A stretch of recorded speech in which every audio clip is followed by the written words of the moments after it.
What is going on, everybody? It is Dylan with DFS, bringing you a brand new video. Today's video going over Week 18, the last first look of the season main slate. We're going to have playoffs, obviously, but as far as getting this big, heavy slate, this is the last one of the season. So I know a lot of people from Fantasy, Dynasty, all that. If you're looking for something to do for the last week, DFS is it. We got some really good matchups, a lot of playoff deciding games, seeding as well. So let's get into it. So 13 games on this slate. It's a 2-game slate on Saturday and a Sunday night game. No Thursday, no Monday. So Jalen Hurts and Dak Prescott, both in the same division. All four teams in that are playing each other. It's pretty much division games, right? That's pretty much how the NFL wants to let it go. So you get Jalen Hurts against the Giants, who out of playoff contention. Philly and Dallas fighting for number one. I believe they're fighting for number one in their division. Could be mistaken, and Dallas has it unlocked, but anyway, Jalen Hurts 8,100 against the Giants. Dak Prescott 8,000 against Washington. Both of those are in good spots. Obviously, a high pay up compared to someone like Mahomes at 7,300, but I think they're both in really good spots there. Mahomes against the Chargers. Interesting one against the Chargers earlier this season. Granted, that was a different Chargers team, but had a actual Patrick Mahomes-esque game. Over 400 passing yards, 4 passing touchdowns, and 37 DK points. So, yet again, Chiefs are in a must-win spot almost. If they want some home advantage here this playoff, but Mahomes 73, the price keeps dropping. Chiefs offense keeps dropping as well. Good price for the name Patrick Mahomes, but that offense is not what it once was. Justin Fields against Green Bay. I think that's a really good one for Justin Fields. Big division game, right? On the road at that. Green Bay fighting for a playoff spot as well. They need to win. I think Justin Fields has a lot still to prove. And this is a big game. If Justin Fields goes out on a bang, it's going to make the front office have a very tough decision going into the offseason. So look for Justin Fields to ball out. Been pretty good in games he played fully against division this season. Earlier this season, Justin Fields, week 1. I think it's awesome as a rivalry. Right? Obviously, the Bears haven't won a lot. It sucks as a Bears fan, but it's great to go out and start the season against the Packers. It's kind of how you want it. 58 total points in their first matchup, week 1. Justin Fields just 1 passing touchdowns, 59 yards on the ground. So you're getting a $500 discount from where he started to where he is now. So like Justin Fields' price. Brock Purdy 6,900. San Fran has number 1 locked up. I do believe they're the number 1 seed. I don't think there's a scenario where they don't have the number 1 seed. So it'll be interesting to see if San Fran plays starters, and if they do, who they're playing. I would expect Sam Darnold to get the start, if we're being honest, just going based off of what we saw last year with San Fran in their health status. So we'll see what that looks like. We already know CMC's out, but we'll see what the San Fran offense looks like. Trevor Lawrence on the other end, if he's good to go, he will play against Tennessee. Jacksonville also needs to win. And against Tennessee, he had a good game against Tennessee. Another quarterback that's been, not having a great fantasy season, have his best game against his division opponent in Trevor Lawrence. So we'll just watch to see if he's playing. Jared Goff and Detroit against Minnesota. Minnesota not in the playoffs. So will Detroit play their starters? This game is almost meaningless to them for the most part. I don't know. Well, we'll see what that looks like. If not, I imagine we get Hendon Hooker, but we'll see what Detroit rolls out this week. We'll just stay tuned. Jordan Love, 6,600 home against the Bears. His price is pretty high, I mean, he's been playing really good lately. 18, 23, 28. Saw week 1, had a really solid, almost perfect game against the Bears. 245 and 3 touchdowns. So I think it's a great spot, great matchup for Jordan Love. Joe Flacco and the Browns against Cincinnati. I think Cleveland's safe as far as playoffs, so I don't know what Cleveland's going to do. Cincinnati knocked out of the playoffs, I believe. So yet again, don't know what that's going to look like. Kyler Murray, 6,400. I imagine Arizona plays Murray. I don't think they have a reason not to play Kyler Murray here in this matchup. Against Seattle, we unfortunately haven't been able to see him against Seattle this season. We've seen him against San Fran, where he drops 15, and the Rams, where he drops 20. Seattle's defense has not been what I thought it was going to be. So Kyler Murray at 6,400, I think he's in a good spot there. Stafford and the Rams, they are fighting for a playoff spot, so I believe Stafford will be in. Yet again, you're going to be looking at a San Fran team probably benching a lot of their starters offensively and defensively. It's something that we're going to have to definitely watch going into Sunday to see what starters are in and out for teams. So we're just trying to basically see what we know and just go from there. Baker Mayfield questionable against Carolina. Tampa Bay, as far as I know, clinched a playoff spot, if I'm not mistaken. If not, they're in a must-win here against Carolina. So we'll see what Baker does against the team he played for last season. Geno Smith, 6,100. Geno will play against Arizona. Geno in a very good spot this week at 6,100. Russ, we know, isn't playing. Jake Browning, I imagine, is playing. I can't see any scenario why he's not playing. So at 5,700 against Cleveland's defense. Yet again, don't know what Cleveland's going to roll out. If Cleveland's got the starters, it's going to be a tough matchup for Browning. But, Browning still continues to ball out. You look at his fantasy numbers since facing, Baltimore's defense, not even starting that game. You take that game out, and Pittsburgh is 12. That's his floor so far in these games. And he hasn't necessarily been having the greatest games, but a quarterback that could throw 3 interceptions in one game and still come out with 19 DK points is interesting, right? To say the least, at 5,700. Derek Carr in a must-win game at 5,600 against a division opponent in Atlanta, who I believe is out of the playoffs now too. So again, I imagine Atlanta's playing their starters. They have no reason not to. Saints will be playing starters. It's a must-win. Aiden O'Connell going to be playing 5,400 against Denver. I imagine he's going to be playing. I see no reason why they don't. Tyrod Taylor, 5,300 against Philly. I think he's in a really good spot, right? He was my quarterback for the main slate. We could look at it really quick and just go over it. I forgot to do that. So I did not cash. I did not have a successful Week 17 main slate. Right, rolled with Tyrod Taylor, did exactly what I needed him to do at 4,600. Got me, 5 times value, right? 22 points. Played DeAndre Swift against Arizona, just really wasn't included all that much. Zamir White, was basically a free play. Tyreek Hill, I went with fading CMC, and it was good because CMC didn't have a good game. He got hurt. But Tyreek Hill had one of his worst games of the season with Jalen Waddle out. Everything was there for Tyreek Hill. The targets were there. The game script down so much. And Miami's offense, which included Tua and Tyreek, just weren't there. Tyreek dropped that touchdown. I'm not blaming Tyreek. It happens. It does. But, just fading CMC for Tyreek and then Tyreek getting me 13 just killed me. Brandon Ayuk, a good low ownership guy, 27 points, great game out of him. Really gave me a chance. Olave, against Tampa Bay, I just can't trust the Saints offense. Apparently, 5.6 kills me there. I could have went with Shaheed, saved a lot of money and paid up somewhere else.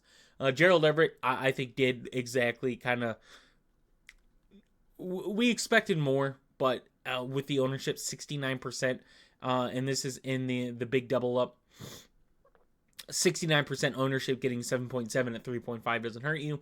And then Douglas, 7.3. Yet again, it really doesn't hurt you with the ownership, but if you played Wandell or Darius Slayton, you could see the difference in some of these teams. Darius Slayton, 15% owned, gets you 23 points. So where I went wrong was not getting a better running back, right? I thought DeAndre Swift was good enough.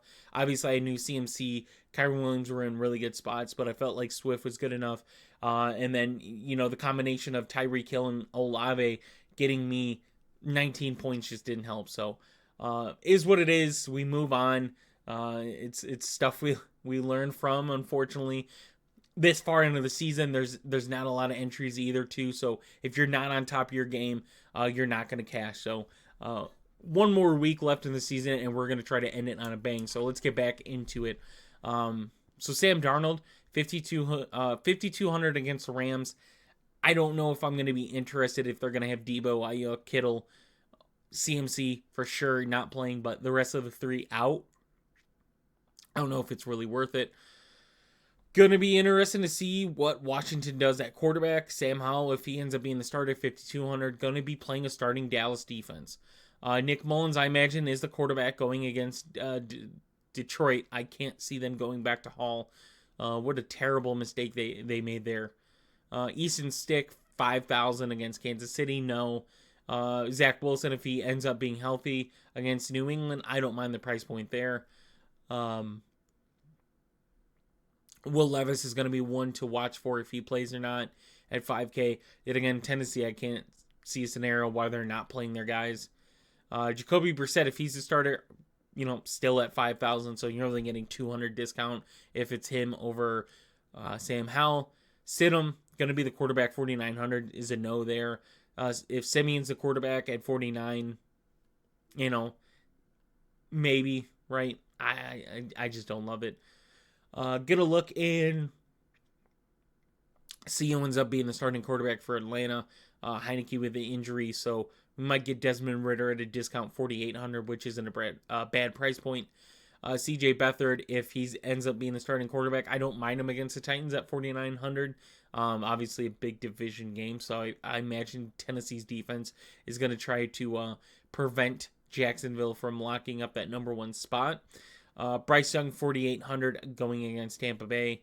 Just a really good opportunity against Jacksonville. Just that offense did not look. They look like they did all season, right? We didn't expect different.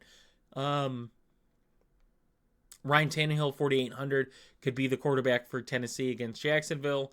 I think that's a pretty good price point for him. Don't really like the matchup, though. Bailey Zappi here, 4,700. Bailey Zappi kind of, for a quarterback that throws 3 picks at 4,800, getting 15 points isn't bad. See some other names.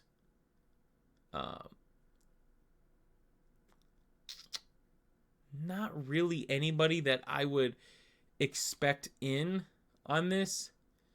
Detroit, Teddy Bridgewater, if he's a starting quarterback, 4,400. Hendon Hooker could be the starting quarterback at 4K. So we'll kind of see what that looks like. I don't think there's anything else that really catches my eye there. Running back, we already know CMC was out. Kyren Williams, 8K. Might not be bad, right? If San Fran starters are out, might not be bad at all. Shard White, 7,600 going against Carolina. I think that's a really good bounce back opportunity for him. Getting his first game under 10 fantasy points. I mean, he's been killing it this season, especially in fantasy. NFL stat-wise, it might not be as good, but fantasy-wise, he's been having a hell of a season. Obviously, the fantasy season's over, but DFS still rides. Kamara's injury is something to watch for at 7,500.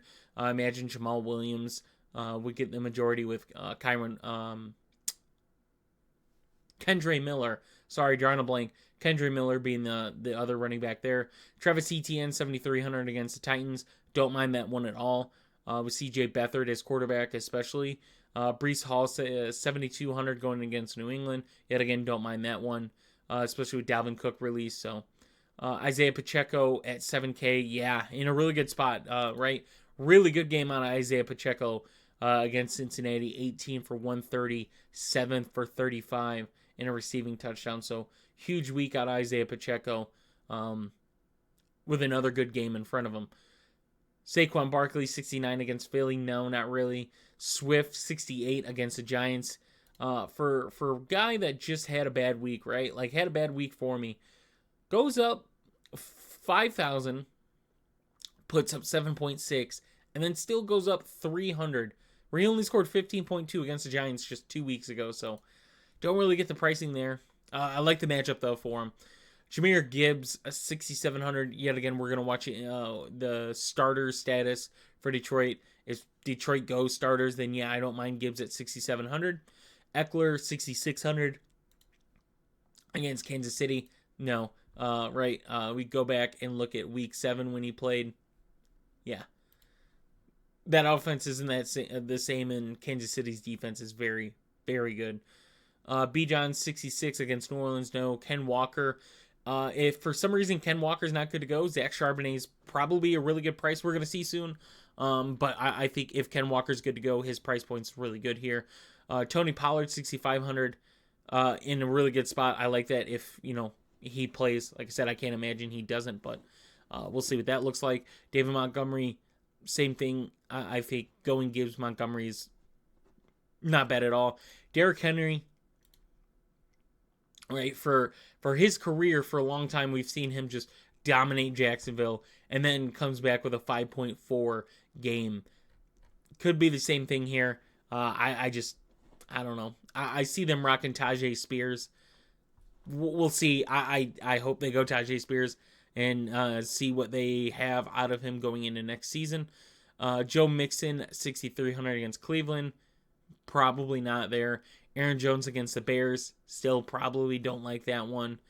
Maybe for the receiving game, right? The Bears give a lot to running backs in the receiving game, just not on the ground. Gonna watch Josh Jacobs' status. DK adjusted quite well for Josh Jacobs with Zamir White at 6K. James Conner, 6,100. I like against Seattle. I think that's a good price point. Pittsburgh kind of dominated Seattle on the ground. Zeke, 5,900 going against the Jets. I like Zeke. Did we get that preview out of Zeke? I don't think so, right? Yeah, they played early in the season.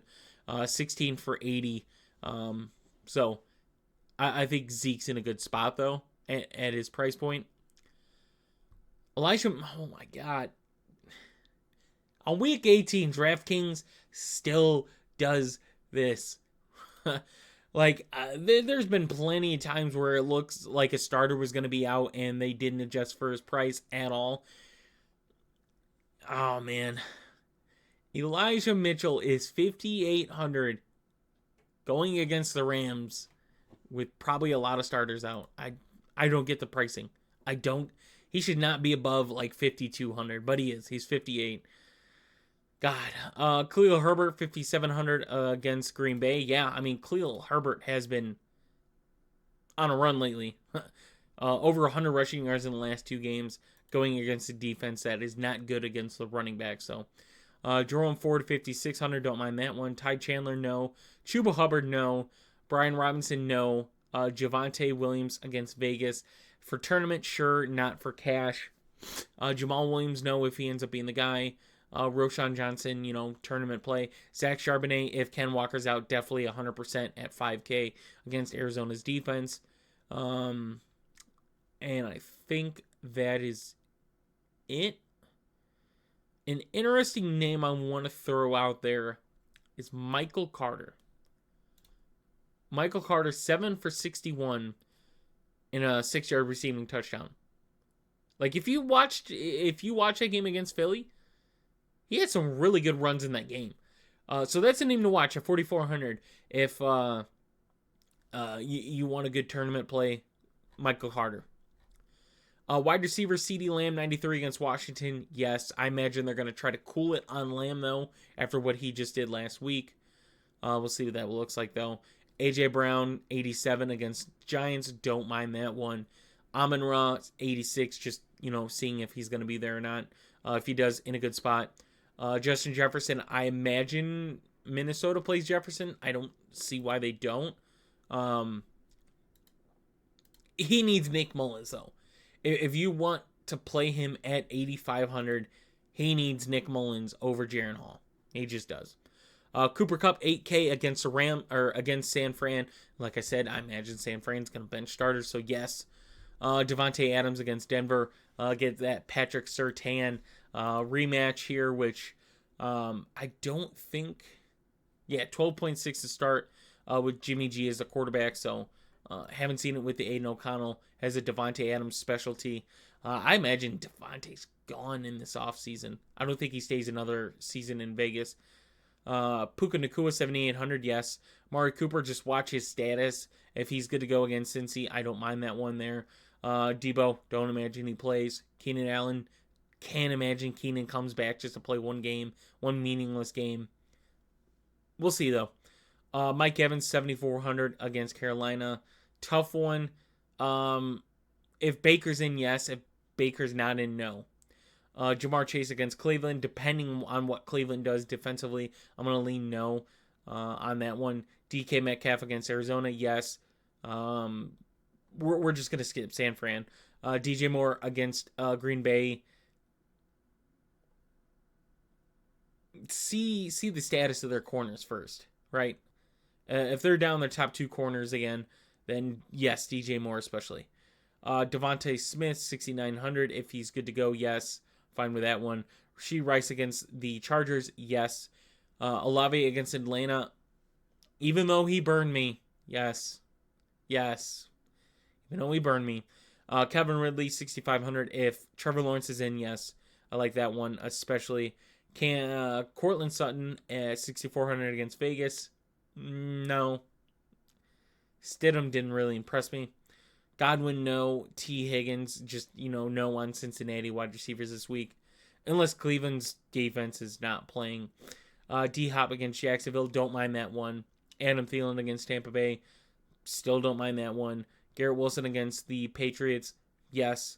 I would have to see the matchup. I imagine Jaden Reed's probably got the good matchup for Green Bay wide receiver, so I'd go Reed yet again. Tyler Lockett, yes, 5,600.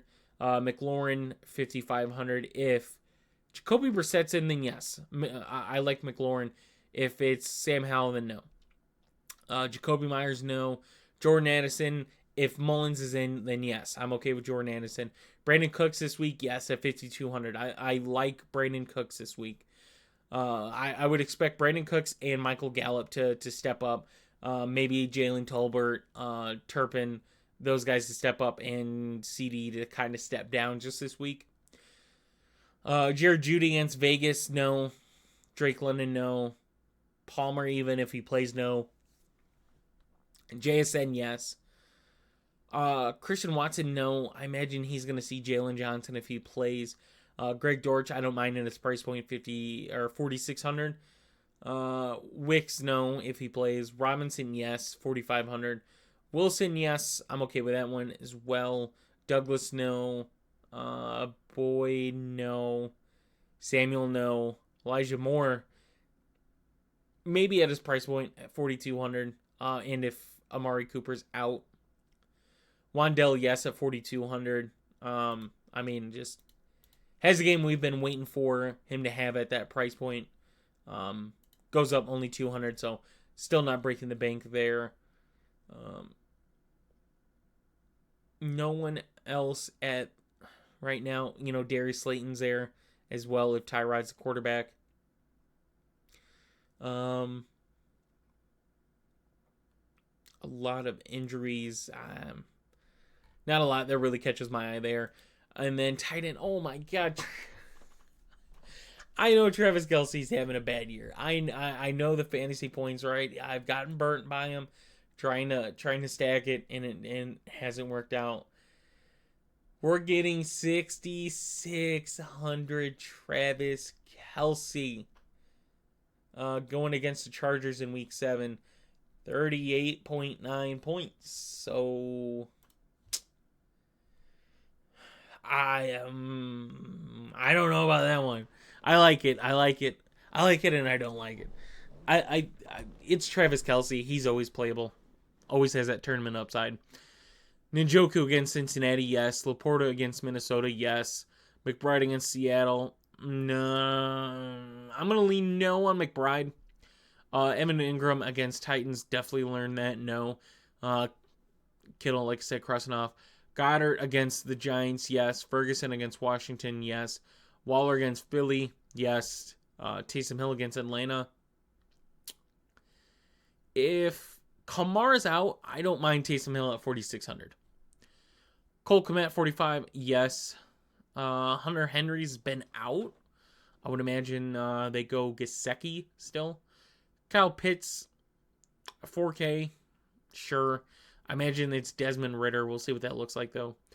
Everett, no. Gonna wait to see if Musgrave is back. I would assume Musgrave's got to be close to coming back, right? But I would check the status. Whoever is the tight end for the Packers. If Musgrave's out and it's Tucker Kraft, then yes, I like Tucker Kraft. Juwan Johnson, no. Chig, no. Higbee, yes. If San Fran's defense is out. Conklin, no. If Mayer is the tight end, I don't mind that one. I'm not really. Gesicki at 2,900 maybe.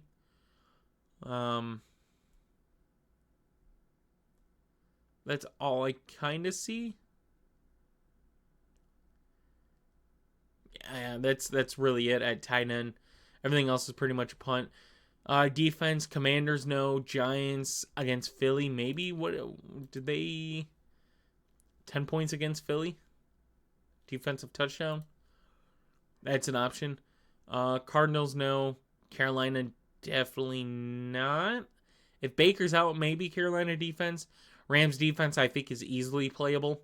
If like I said, San Fran sits their guys.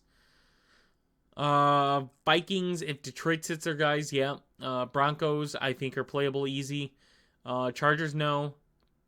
Titans, if T-Law is not in, I'm okay with Titans. Falcons against New Orleans. So kind of that 3K range and below is what we're looking at, right? For cheap. Obviously, you can always go Dallas against Washington, Philly against New York, Tampa against that terrible Carolina offense. No 49ers. Yes, Jets. Yeah, yes, New England. You can go that route. So hope you guys did enjoy. If you did, please leave a like and subscribe. I will have a video going out for the 2-game slate on Saturday as well as the main slate. It's been a great DFS season with some big wins, some losses to, balance out those wins, I guess. But overall, really good season. I appreciate all the new viewers, new subscribers we've gotten to the channel. Hope you guys have enjoyed everything, especially the spreadsheets. I've put a lot of time and effort in to try to be different and get some more content out there for you guys. So hope you guys did enjoy it. And we'll see you in the next one.